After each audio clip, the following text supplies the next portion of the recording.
the fruit we are seeking as we come back to the Transfiguration in a new light is to adore Christ. This is my beloved Son in whom I find all my delight. And also to be adored by the Father, to be adored ourselves. So let's go back to Martha and Mary in Luke. The bad version, right, from Martha? No. When we see this, Martha, Martha, the Lord answered, you are worried and upset about many things, but few things are needed, or indeed only one. Mary has chosen the better part, and it will not be taken away from her. We want to realize that, if you've done geometry, the whole is greater than the part. And we could also therefore say that the whole is better than the better part. Martha consistently represents the active life, the ministries we do, and Mary is the contemplative life, the prayer. And one part might be better, but the whole is better than the better part. And so in our lives, especially for you here today, there is an active level and there is a prayer. We might keep on saying, oh yes, but Father, I need to. But remember, that's the helicopter coming back in, right? The helicopter mum, so chill. We also want to remember that they were siblings. And as you know, comparisons between siblings is not a path to happiness. Ever, right? And we know that they're sisters, so we'll describe them as sister. When Martha wishes she could be like Mary, Mary's also wishing she could be like Martha in a different direction, right? And it's Martha who has the courage to go out and meet Jesus, but Mary stays at home weeping in that one case. So they both have good parts. And in fact, Jesus didn't say Martha's part was bad either. He said Mary's prayer was better in that moment. But Martha's, at least, exteriorization of faith in John chapter 11 is greater than Mary's. Mary's not able to put her faith into words. Mary's not able to put her faith on display. So let's stop comparing, also stop comparing to the I wish I were more like. Let's realize the good part that we have. The other story that would go with a comparison was my own life. We were being loaned a house to go to, as priests in Manila, Philippines, a house to go to for our little holiday. We had a holiday of 10 days, which we were going. So we're heading out there, and as I'm heading there, you see the shanty towns on the side of the road. Incredibly poor people, and I felt guilty. I felt a little bit unworthy. I felt, how can I be going to somebody's house? I don't own it, but it is a nice house. I won't keep it, but how can this be fair, right?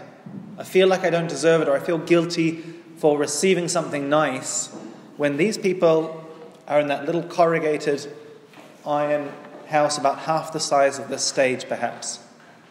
How can this be fair? And as I was praying over that, I felt the Lord say to me, Simon, I'm giving you this. If you start focusing on what I gave other people or what I didn't give other people, the relationship is lost. A relationship is between two people, not between three. That doesn't work. A relationship between two people is what they have in common, what they share. If we start adding a third person, if Martha adds the Mary and the Mary's gifts, then her relationship with Christ is lost because it's being measured by Mary's relationship with Christ. If instead she focuses on what Christ gives her and how Christ is there for her, that's a relationship. If anyone else gets in the way, even by comparison, it's just a distraction. We're wishing for a relationship that God didn't give us. In life, we get better not by changing our relationships, but by deepening in what God gave us. We don't get better by overcoming our problems. We do have to overcome them, but our greatest advances is usually through exploiting or maximizing our talents. If one of your kids or a friend of yours is an introvert, you won't tell them to be a waiter in a restaurant, right? That might not be the best job for them, right? But if somebody loves meeting new people, you might say you'd do a great job as a hotel receptionist, always meeting new people and helping them. But you might not do a good job as like an accountant, right? We thrive when we're using our talents, not overcoming our difficulties or just fighting them. And so in our relationship with Christ, what you have is your gift. And don't look and say, oh, how can I have this gift when someone else hasn't received it? Or look and say, I wish I was a Mary and I'm just so stuck with Martha. Say, Lord, I am who I am today. And you accept and dignify all that I am. And I'm going to relate to you with what I am, with who I am. And that's it. And that's simple. We do have that temptation. Well, I was going to add there that, what they say about kids is they only want one thing, which is the toy their sibling is playing with, right? And that can also be us. We only want one thing, which is, I wish I could pray like the person who's over, in the pew across from me, right? So as we're doing adoration, we'll just adore as we are, who we are. And we'll remember that if we look to the toy, our sibling, or the prayer we think the person across from us is having, we're forgetting what God has said.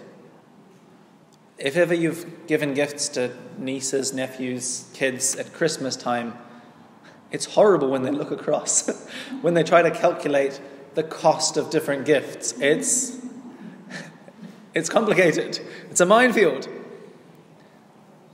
But the best is when they simply treasure the gift you gave them. When they hold that gift, and that's what you gave, and they love your gift. And they don't care about the gift for someone else. And they know that, some kids want or need a book and some want or need a toy. And it doesn't matter that the two are very different, but each one gets a different gift and it's what they need, or what we hope they need, and what they hope they like. So God is saying to you today, treasure my gift. Treasure what I gave you. It might be a book, it might be a toy. It might just be a card. But what I gave you, I want you to hold it. I'd be very happy if you held it. I'd be very sad if you look around and look for other gifts that I didn't give you, because that would be flipping the relationship.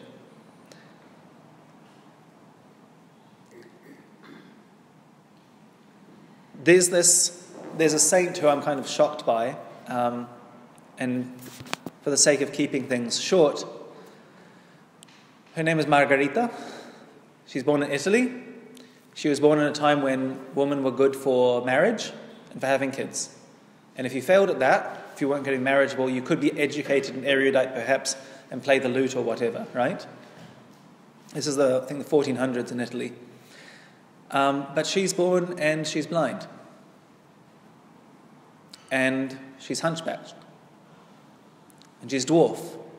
She has dwarfism. I think she was 3 foot, maximum 4 feet tall, with one leg a little bit shorter than the other. So her parents, they lock her away in a little room till she's 16. And one of the servant people bring her out of the little room. They're trying to hide her because she's a disgrace to the family. And when she's presented, a bit later, 1 year later, they take her over to a place of pilgrimage to see if God will cure her from all of these ailments. God or Our Lady, whoever was at the shrine, did not. There was no miracle. And they left her there, blind. And she's picked up and brought by someone friendly to a local convent and adopted by the sisters. And the sisters take her in, and she's so fervent and pious that the sisters reject her because she's interrupting their slightly more mediocre prayer life. So by this point, we've got enough scandals and trauma going on that we should not have it should be a disastrous life. And yet she becomes a third-order Dominican. And her joy is to serve. And she served everyone with a deep smile in the local hospital. And she was radiant. And she's a saint. Saint Margarita, and I apologize for forgetting, I think it's Castello, it's not a last name, it's the region. She's sort of a saint where we're like, kind of like Saint Joan of Arc, you're like, I admire you, but I could never be like you, right? But she had joy and a smile because she was treasuring what God had given her, and she was treasuring the fact that she found Christ, like Mother Teresa of Calcutta, in the poorest and the sickest. She favored the most sick patients in the hospital. Those were her favorites. She found God in the gifts she had, and she was missing so many gifts, starting with the gift of sight. And the gift, perhaps second, or maybe even first, a loving family. And yet, with the very, very few gifts she had, she found not just sainthood, but joy, and a mission and a purpose. So treasure the gift that God has given you, not the ones you wish you had. Maybe you lost some gifts along the way. We all, when we're young, we could have taken any master's degree or university degree, right? But we took one of them, perhaps, right? Or maybe none of them. And we wonder if we could have, but it doesn't matter, right?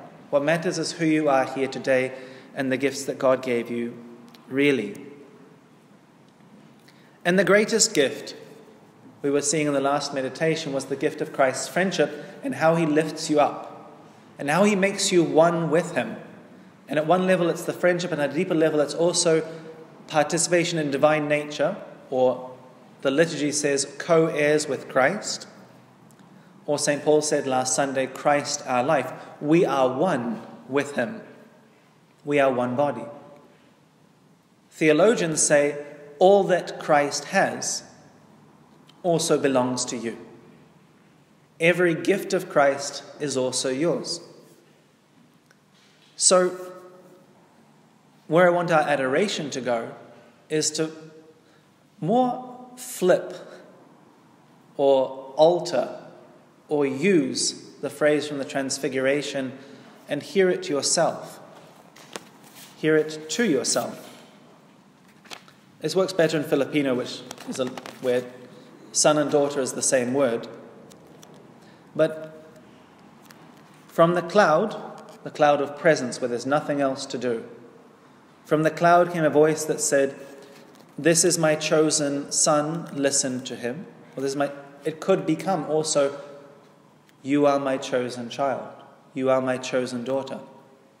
We could go to the other voice from heaven when Christ is baptized and the Holy Spirit comes down and the Father's voice says, "This is my Son, my beloved, in him is the fullness of my delight."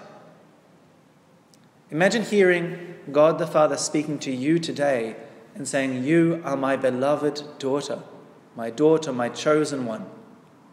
In you I find fullness of delight." There was a young lady who went to guidance for me, or confession, but I won't say what she confessed, that's off the charts. But I can tell her the penance I gave her because she was struggling with believing in love, basically, believing God's love. So I gave her the penance of saying that, I am your beloved, I'm your daughter, your beloved.